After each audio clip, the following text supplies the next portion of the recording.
These guys are ridiculous. These guys are ridiculous.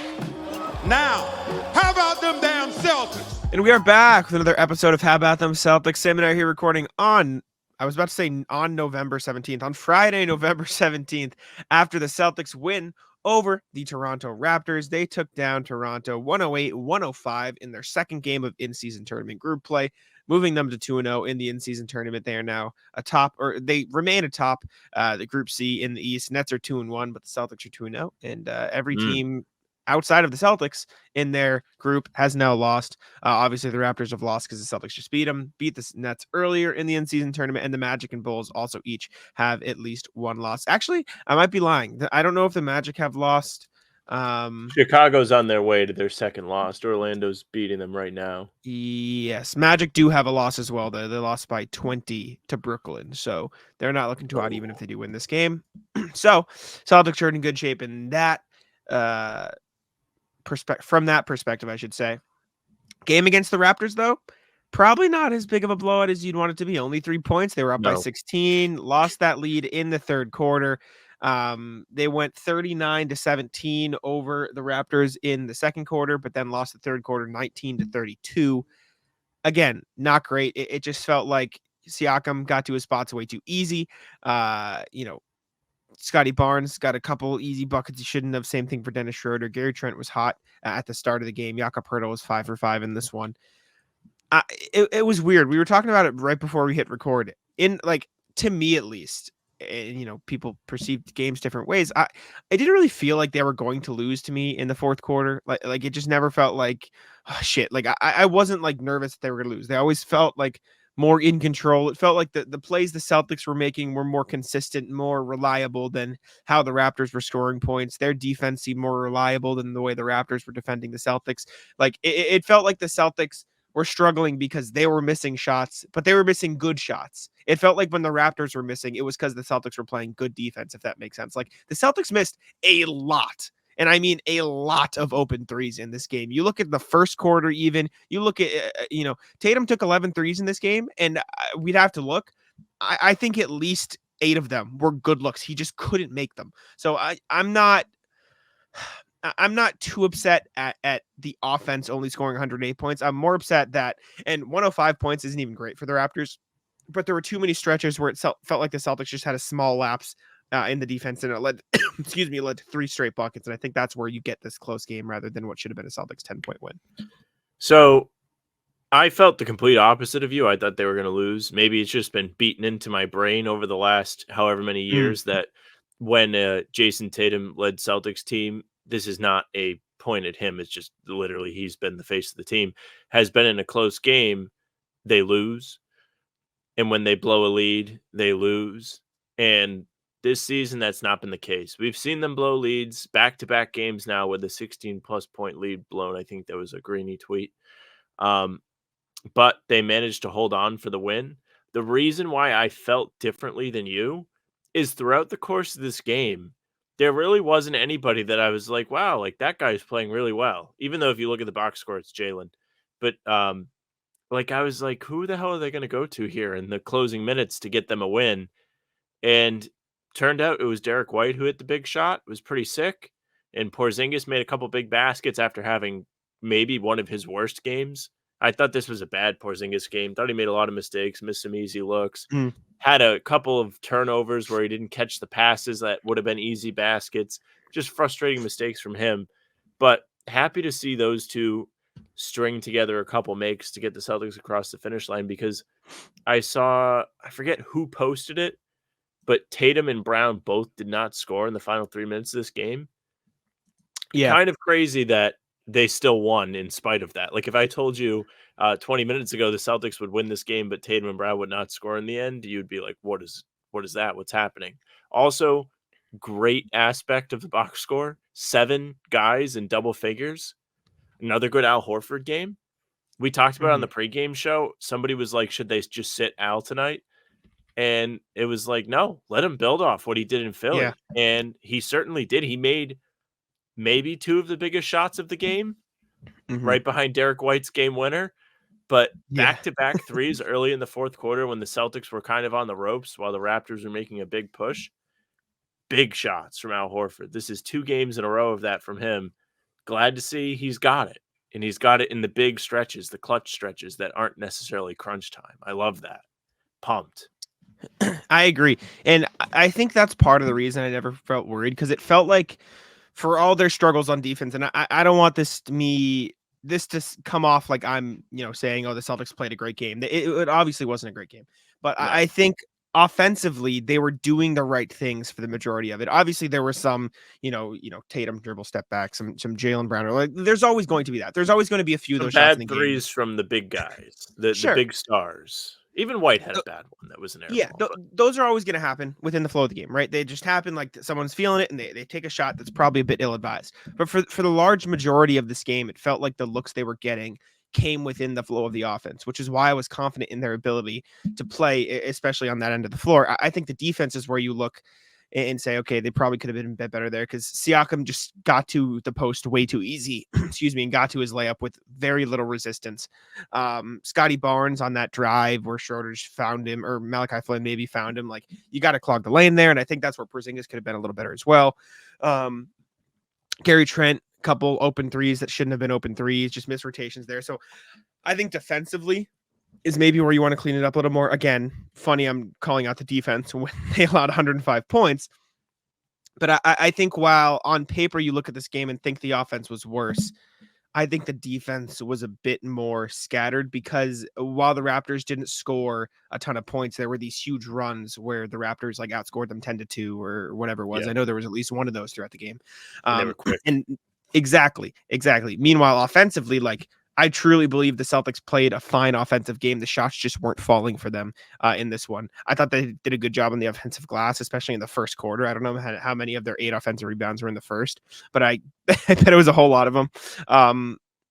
I thought they were passing the ball well. I mean, look at these assist numbers. They had 29 assists on 42 baskets, right? The Raptors had exactly the same, 29 on 42. But like, look at how much they were sharing the ball. It wasn't like Drew Holiday had the ball sticking and he had 12 assists. It was 4 for Brown, 2 for Tatum, 5 for Porzingis, 5 for White, 5 for Holiday, 3 for Hauser, 2 for Horford, 3 for, like, everyone was passing the ball and the offense felt free flowing. And you mentioned Tatum and Brown didn't have points in the final 3 minutes. They took a combined 2 shots and they were both Tatum in the final 3 minutes. And it's because the ball was moving. Like, look at that Derrick White 3. That was ball movement finding him. You look at Porzingis getting that shot over Schroeder. It was running a pick and roll to find a mismatch they liked. Like, they were playing calculated offense. It's just the shots weren't falling. And I think that's why you saw a game that could have been a lot more of a blowout. Like the Celtics, I don't know how to dive into, potential points, like these open looks, like they would have normally fall. So they should have scored this many points. Remember Doc Rivers had that stats. We have this many potential points. This is what we should, blah, blah, blah. But like, as much as like it was a meme in the 76ers series, this seemed like a game to me where the Celtics should have scored a lot more based on the looks they were getting. They just weren't falling. And honestly, the way they closed out this game was impressive to me. You look at those final few seconds, great 3 by White. And before that, it was a great shot by Porzingis to find the mismatch. And they clamped the fuck out of the Raptors defensively. Like, they could not find, bro. Scotty Barnes spent the last possession driving into the lane with 3 seconds left when they were down by 5. Like, they were just, they had him lost. And so, as much as it wasn't a perfect Celtics game, far from it, I was still happy with the way they handled themselves when it mattered. They did have a wait moment when Jaylen Brown slipped on the court the first time when Scotty Barnes got the open corner 3. That court's a problem. The court's a problem. I just had PTSD to OG Anunoby. I was like, not again. No. Back to the post-ups before we talk about the court. Sick. I feel like I have my crystal ball out this summer, seeing Kristaps be posted up back-to-back possessions to score in a close game. Huge. I feel so smart today. And it was awesome. I mean, he missed a couple easy ones earlier in the quarter, but it was really cool to see him just like hook Schroeder and get right in front of the rim. I'm so used to playing 2K that when he had Schroeder in the post, I was like, drop step, and he didn't do it. And if you don't know, when you play 2K, if you have a mismatch and you drop step somebody, it's like the easiest dunk ever because you just throw them right out of the way. It's like a little like glitch in the game or whatever. But man, awesome finish from Porzingis. Great shot by Derrick White. And really, really impressive that Porzingis could turn around kind of a terrible game to be a semi-hero in this one. So good for him. Don't think Also, I needed to see 11 Tatum threes today. no. But again, we'd have to watch them. But I feel like most of them are Time okay. to post up, buddy. Pete Once you go ahead. Rogers heater. Pete Rogers heater. I like this jersey a lot. I thought of that I'm a too, and fan. then I said, well, I fucking hated the banner one that had the same premise with the Boston Celtics and something. Nah, in the this middle. is cleaner though. Do you understand it? I don't. You're It's from the Rhode Island. I don't know Massachusetts if you state get it. flag. Yeah. This is how our like town signs look. Like it's entering, and then like it'd be Easton on the bottom where the Celtics is. You know what I'm saying? Like that's how that's. New FanDuel customers can bet $5 and get $200 in bonus bets, guaranteed. Plus, all customers who bet $5 will get $100 off NFL Sunday Ticket from YouTube and YouTube TV. I'll I tell like you it. what I think is it's clean, though. good luck to the officials pointing out what Yeah. number. The number is very small. That's the only thing. We can talk about some other small details of the game, but Courts. first, The holy court. shit, the court was so bad. Yeah. We can talk about some of the players in a sec. They got to fix that. Like as Adam much as Silver's got to be behind bars. I honestly didn't hate the Raptors court. Like I thought it looked fine. I think that's what most courts should be if they're going to be these bold, big courts. Like make them palatable to watch. Like there was no problems watching the game. Like the Celtics and the Bulls and the Pacers, it's like hurting your eyes a little bit. But this one is fine. You've got to like make sure that the players aren't going to slip. Jaylen Brown hurt himself at the end of the game. Like I don't know if it's a calf strain or He's what he's going to going be to come out. No, he definitely like pulled his groin or something. Yeah, He they took a look tough bad. fall. Everyone was slipping too. It wasn't just that. Like some Raptors players slipped, some bunch of Celtics slipped. Jaylen Brown slipped on an important part of the game. Yeah, he slipped twice in the last 15 seconds of the game. That shouldn't happen. They got to fix the court. That's bad. Bad on the NBA. They've got to find a way to make sure that doesn't happen anymore because that's unacceptable. I'm less out on the courts as you, but like the practicality of them has to stay the same, and that was not good to see. Outside of that, looking around the box score, Sam Hauser, another really solid game, played 22 minutes, 4 of 7 from the field, 3 of 6 from deep, had a pretty cool dunk. He was a secondary team high behind Pritchard, who was plus 11. Plus 8 for Sam Hauser on the night, 11 points, 3 rebounds, 3 assists, 1 steal. Really good defense in this game too. Like the Raptors fully fell into Hauser Island in the sense of they kept trying to attack him. Like Jaden McDaniels went at him twice, or Jaylen. Am I getting them mixed up? Which one is Jaden? Don't ask Jaylen. me. Sorry, This is Jaylen unfair McDaniels. to me. Jaylen McDaniels went at him a couple times, got stuffed. Chris Boucher challenged him at the rim. Malachi Flynn. Sam Hauser was good, and I've been really impressed by his defense. I'm going to write about it for Celtics blog soon, but he's impressed me lately. Great Hauser game. He had the 2 gingers in the broadcast today, and might have fueled a really strong second quarter from Sam Hauser. Super cool dunk from Sam Hauser with Matt Bonner playing Scal on the broadcast. By the way, Scal should be crossing his fingers for his job after Bonner's appearance tonight. And then Drew Carter with the call of the night on the Derrick White possession. 2 for 1 here, Scal. Radio silence. Radio silence from the man when he got called out for his infatuation with the most fraudulent play in basketball. Yeah. I'm trying to see who else was good. Great Al Horford game we talked about. I thought Drew Holiday was all right. He didn't shoot particularly well. 2 of 4 from 3, but 5 of 14 from the field. But he had 8 rebounds, 5 assists. That's kind of been the story of his season. He just does everything else really well, so you don't notice it. Derrick White didn't shoot particularly efficient. He missed a couple floaters. Wasn't really effective in the lane, but 13 points. Obviously, the big shot. Tatum was meh. Felt like he should have been a bit more aggressive rather than taking the threes. But again, I stand by most of them were pretty good looks. Again, we'd have to go to the replay. But Jaylen Brown, efficient, 23 points, 9 of 14. As far as the Raptors, Grady Dick bad. That was my takeaway. Grady Dick not very good in this game. When he drove on Porzingis and tried to shoot a layup over him, It was like as soon as he took a dribble from the perimeter, I was like, we all know how this one's gonna go. Yep. He clearly doesn't have the coordination to blow by Porzingis and get himself free enough to not get rejected. Who let him cook, man? Can't make threes. I thought that a lot of shots from Schroeder. lot of shots from the man tonight. Was he efficient? Yeah. I don't have it in front of me. He was He 9 made of he made a good 19. amount of threes. Yeah, 9 of 19, 47.4%, and 5-11, 45-5. So, like, yeah, pretty efficient. Better He had than a good Tatum. night. Yeah. Siakam, though, 11 of 16. He was very efficient. He did a couple of his cool spins. I wasn't counting, though, our over-under. I don't know about, unfortunately. I Or else I think would. that not Porzingis, Siakam is one of those guys you don't even notice when he's playing well. Mhm. Like, it took me Well, a while to be like, "Wow, good Siakam game," because everything he does looks so, like, just smooth, doesn't look like it takes a lot of effort, like, just simple yeah. fundamentals, scoring, spin move, post moves, pump fakes, footwork, all What's that. what what's crazy for me is he had second most shots. He was 11 for 16, like best efficient scoring.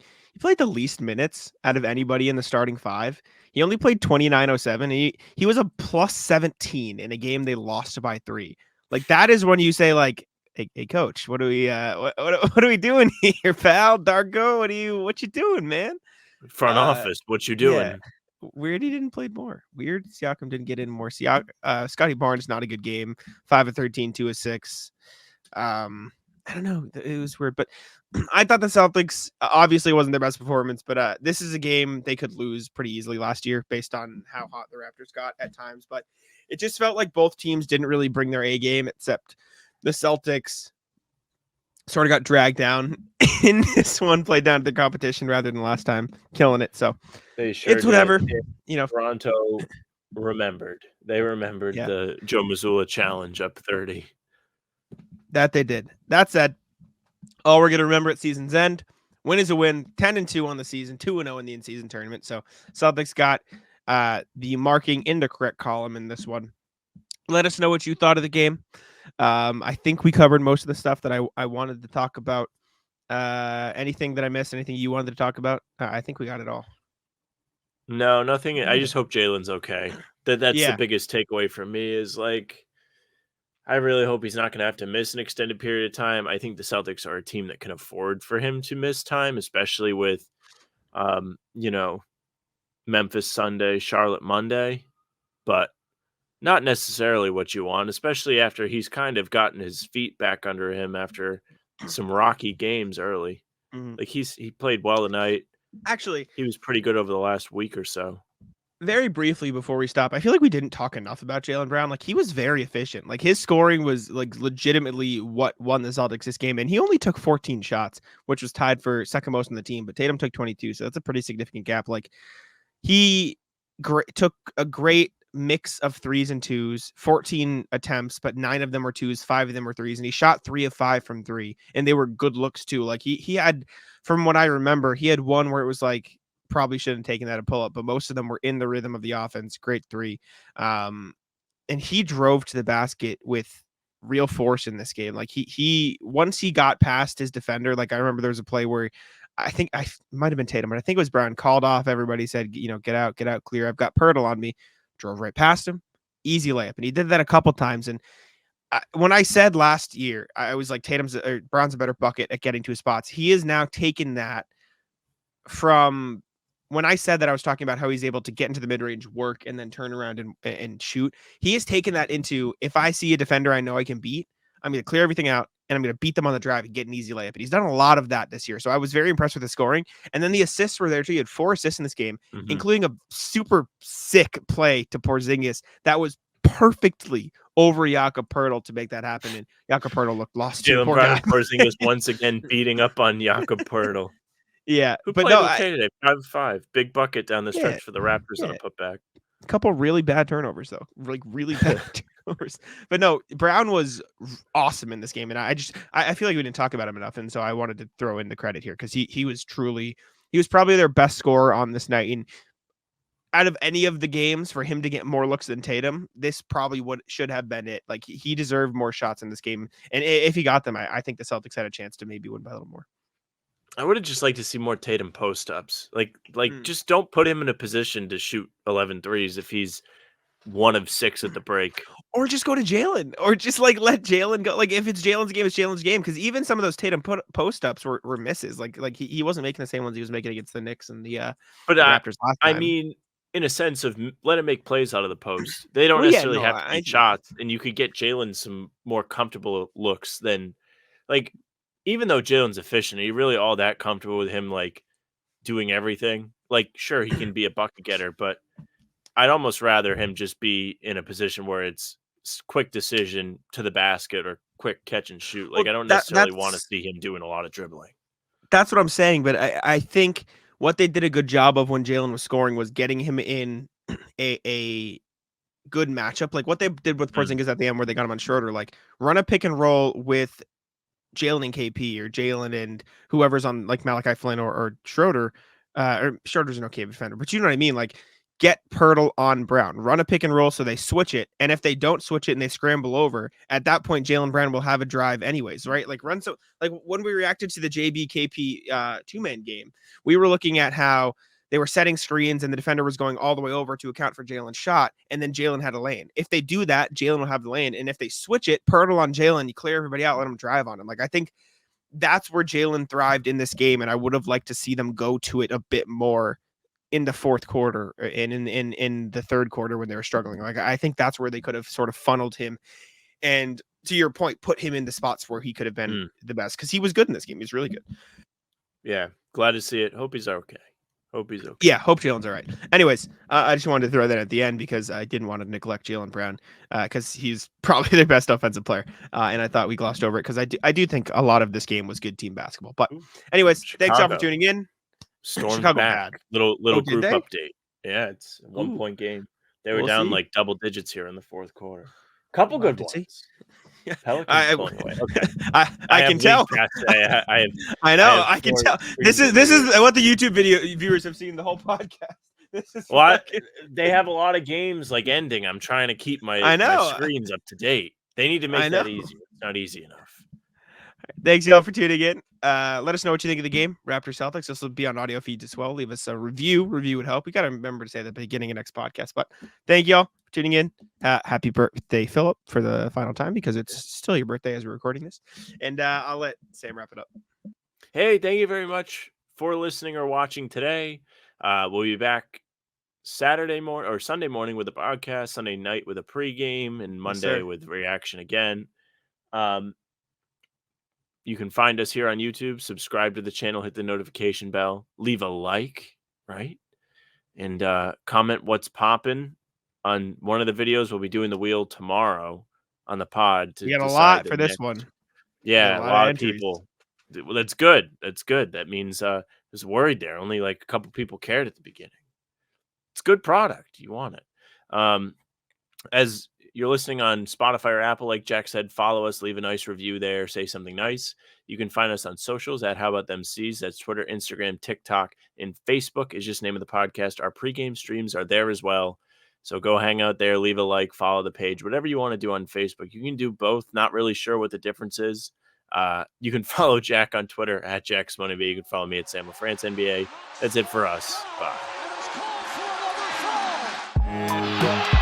Taco, come on. Taco's having some fun here. That is bogus! These guys are ridiculous!